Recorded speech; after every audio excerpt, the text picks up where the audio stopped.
জিলহজ মাসের প্রথম 10 দিনের ফজিলত ও আমল কি কি জানালে উপকৃত হব। অত্যন্ত গুরুত্বপূর্ণ একটি বিষয়। জিলহজ মাস আল্লাহ তাআলার কাছে অত্যন্ত সম্মানিত মাস। ইসলামে 4টি হারাম মাস আছে। এই হারাম মাস 4টির মধ্য থেকে একটি হলো জিলহজ মাস, আরেকটি জিলকদ মাস, আরেকটি মুহররম, আরেকটি রজব। এই 4 মাসে যুদ্ধ বিগ্রহ পর্যন্ত হারাম বা নিষেধ করা হয়েছে। এর মধ্য থেকে এই 4 মাসের মধ্য থেকে আবার সবচেয়ে সম্মানিত মাস হলো জিলহজ মাস। এই জিলহজ মাসে এমন কিছু আমল আছে, এমন কিছু দিন আছে, সেই দিন আল্লাহ তাআলার কাছে 360 দিনের মধ্য থেকে সবচেয়ে প্রিয় দিন। এমনকি এমন কিছু আমল আছে যেই আমলে আগের 1 বছরের গুনাহ এবং পরের 1 বছরের গুনাহ আল্লাহ তাআলা মাফ করে দেন। এমনকি জিহাদে শহীদ হওয়া ছাড়া, জিহাদে গিয়ে কেউ যদি গাজী হয়ে ফিরেও আসে, তার চেয়েও বেশি ফজিলত হলো জিলহজ মাসের নির্ধারিত কিছু আমলের ফজিলত তার চেয়েও বেশি। সুতরাং এই জিলহজ মাসের প্রথম দশকের আমল অত্যন্ত গুরুত্বপূর্ণ, ফজিলত অনেক বেশি। এ সম্পর্কে এই ভিডিওতে বিস্তারিত আলোচনা করবে ইনশাআল্লাহ। সুতরাং মনোযোগ সহ ভিডিওটি শেষ পর্যন্ত দেখুন, অন্যথায় কোনো মাসালায় ভুল বুঝার সম্ভাবনা থাকে। আর সরাসরি কোনো প্রশ্ন করতে বা লিখিত কোনো বিষয়ে সমাধান পেতে ফতোয়া বিভাগে স্ক্রিনে দেওয়া নম্বরে ইমো অথবা হোয়াটসঅ্যাপে যোগাযোগ করবেন।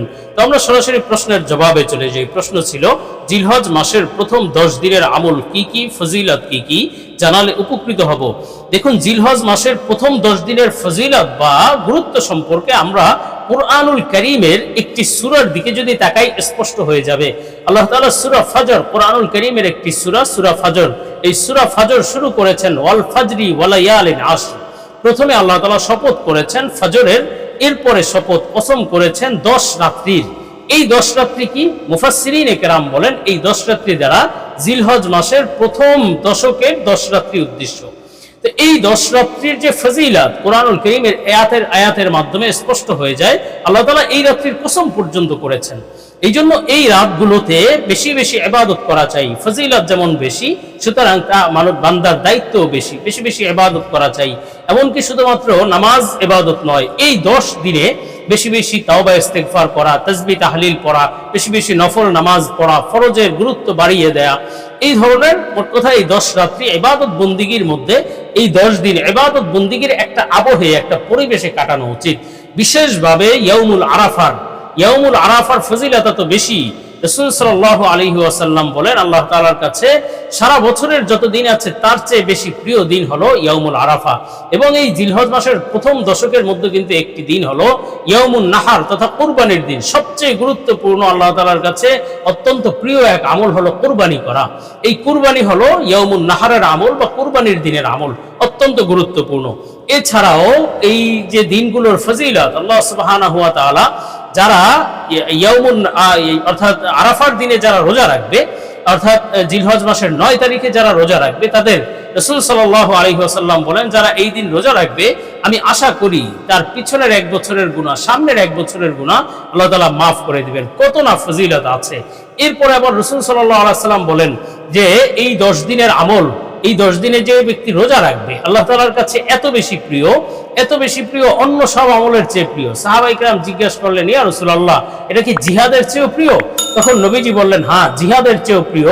তবে যে ব্যক্তি জিহাদে জানমাল নিয়ে গিয়েছে এবং সেখানে সে শাহাদাত বরণ করেছে, তার ফজিলত সবচেয়ে বেশি, বা তার ফজিলতের চেয়ে তার ফজিলত বেশি। এরপরে যে ব্যক্তি গাজী পর্যন্ত হয়েছে, শহীদ হয়নি, তার চেয়েও বেশি ফজিলতপূর্ণ হলো এই জিলহজ মাসের প্রথম 10 দিনের রোজাদার ব্যক্তির ফজিলত। সুতরাং অত্যন্ত ফজিলতপূর্ণ এক আমল হলো এই জিলহজ মাসের প্রথম দশকে রোজা রাখা। তো আমরা রোজা রাখবো, তবে কুরবানির দিন তো রোজা রাখা হারাম। এর আগে ইয়াউমুল আরাফা 9 তারিখ পর্যন্ত রোজা রাখবো। বিশেষভাবে 9 তারিখের রোজার অনেক ফজিলত রয়েছে। রাসূল সাল্লাল্লাহু আলাইহি ওয়াসাল্লাম এই রোজাগুলো রাখতেন। এজন্য এই 10 দিনে রোজা রাখবো বা এই 9টা রোজা রাখবো, বিশেষভাবে ইয়াউমুল আরাফার রোজাটা রাখবো। তেমনিভাবে এই 10 দিনের আরো আমল হলো, যাদের সামর্থ্য আছে এটা হজের সময় তারা হজ করবে, এবং যাদের সামর্থ্য আছে ওমরা করবে, যাদের সামর্থ্য আছে কুরবানি করার, গুরুত্বপূর্ণ এক আমল হলো কুরবানি করা। সুতরাং এই সময় কুরবানি আদায় করবে। এবং আরেকটি গুরুত্বপূর্ণ আমল হলো রোজা রাখা। এর সাথে সাথে হাদিসের মধ্যে আছে, যারা এই সময়ে কুরবানি করতে চায় তার জন্য উচিত হলো যে যখন জিলহজের চাঁদ উঠবে, এই চাঁদ উঠার আগে তার যত অবাঞ্ছিত লোম আছে, তারপরে নখ আছে, নখ চুল আছে, এগুলো কেটে ফেলবে। এগুলো কেটে বা পরিষ্কার করে এরপরে সে ওই কুরবানি দেওয়ার আগ পর্যন্ত আর কাটবে না, কাটা বন্ধ করে দিবে, নখ চুল কাটবে না, অবাঞ্ছিত লোমগুলো কাটবে না, বরং কুরবানি দেওয়ার পরে গিয়ে এরপরে পুনরায় আবার নখ চুলগুলো কাটবে। এতে দুইটি ফজিলাত, একটা হলো হজের সময়, এই সময় যেহেতু তারা এগুলো কাটে না সেটার সাথে একটা সাদৃশ্য হয়ে গেল, তেমনি ভাবে এই ফজিলতের একটা আমল, সে কুরবানির সওয়াব পাবে, হাদিসের ইশারা দ্বারা বোঝা যায় সে কুরবানির সওয়াব পাবে। সুতরাং কুরবানি দাতা অথবা যে ব্যক্তি কুরবানি দিল না কিন্তু তার কুরবানি দেওয়ার ইচ্ছা আছে অথবা কুরবানি দিতে চায়, সে একজন মুসলিম, সুতরাং তার এই আমল করা উচিত। অর্থাৎ জিলহজ মাসের চাঁদ ওঠার আগেই নিজের নখ চুলগুলো, অবাঞ্ছিত লোমগুলো কেটে নিবে, এরপরে পুনরায় আবার যখন কুরবানি হয়ে যাবে, আর কুরবানি না দিলে যখন ঈদের নামাজ, কুরবানির নামাজ আদায় হয়ে যাবে, এরপরে সে অবাঞ্ছিত লোমগুলো, নখ চুলগুলো পুনরায় কাটবে, এর মাঝখানে আর কাটবে না। এর অনেক ফজিলত রয়েছে।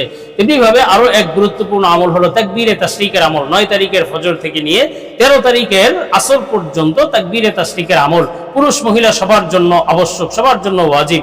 তবে পুরুষরা জোরে বলবে নামাজের পরে, 5 ওয়াক্ত ফরজের নামাজের পরে জোরে বলবে, আর মহিলারা আস্তে আস্তে বলবে। এটি অত্যন্ত গুরুত্বপূর্ণ এবং আবশ্যকীয় আমল। তেমনি ভাবে আরো এক আমল হলো এই সময়ের মধ্যে বেশি বেশি তাওবা ইস্তেগফার করা, বেশি বেশি নফল নামাজের গুরুত্ব বাড়িয়ে দেয়া এবং ফরজ নামাজের গুরুত্ব সহকারে ফরজ আমলগুলো করা, নফল বেশি বেশি করা, তাসবিহ, তাহলিল, জিকির, আজকার এগুলো বাড়িয়ে দেওয়া, কোরআন তেলাওয়াত বাড়িয়ে দেওয়া। এই রাতগুলো যেহেতু ফজিলতপূর্ণ রাত, এই রাতে আমরা বেশি বেশি আমল করব। তাহাজ্জুদের নামাজ, তিলাওয়াত, তাওবা ইস্তেগফার এগুলো বাড়িয়ে দেবেন ইনশাআল্লাহ।